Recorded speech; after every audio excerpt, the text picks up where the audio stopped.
Welcome to day 2 of Sparks in the Darkness, continuing in our dream to be able to answer this question of what it was that Moshe did that was so bad that had him lose the merit of entering into the land of Israel. I want to share an idea that's written by the Ibn Ezra.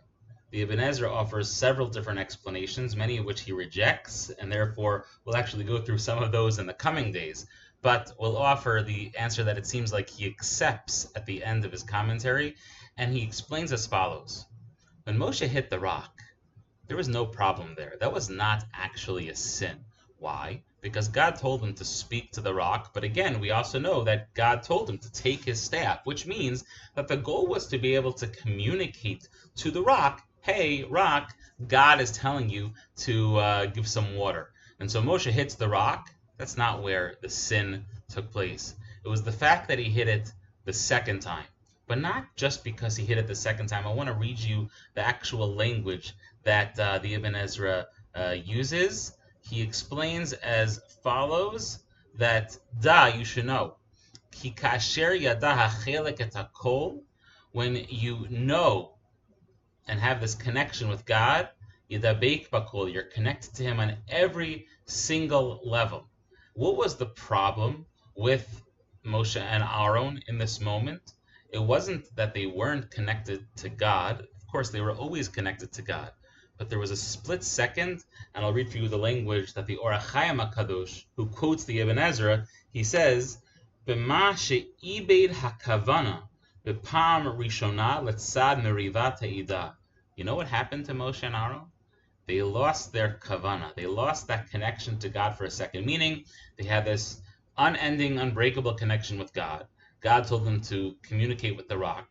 So he spoke a little bit, he hit the rock, okay, all was well. They were waiting for the water. And then the people just continued to come at them. Oh, Moshe, oh, Aaron, what are you guys doing? You have no idea how to get the water to come out. What's happening over here? And because of all of the rebelliousness among the people, because of all of the anger and the fighting that the people were lending towards Moshe and Aaron lost their kavana for a second. They lost their connection to God for a second, and that split second caused them to unravel again for just a moment, and it caused them to hit the rock a second time in a sense of impatience. And therefore, says the Ibn Ezra, you know what their sin actually was?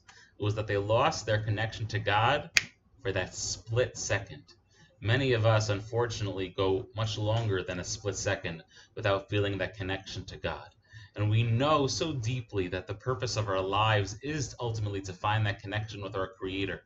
But perhaps we can glean this lesson from Moshe and Aaron, that the goal of our lives needs to constantly be, and in particular, as we think about entering into the land, and in particular, as we think about working towards this period of redemption, we need to seek more opportunities to find that unbreakable bond, that unbreakable connection with Hashem, such that we constantly feel His presence in our lives.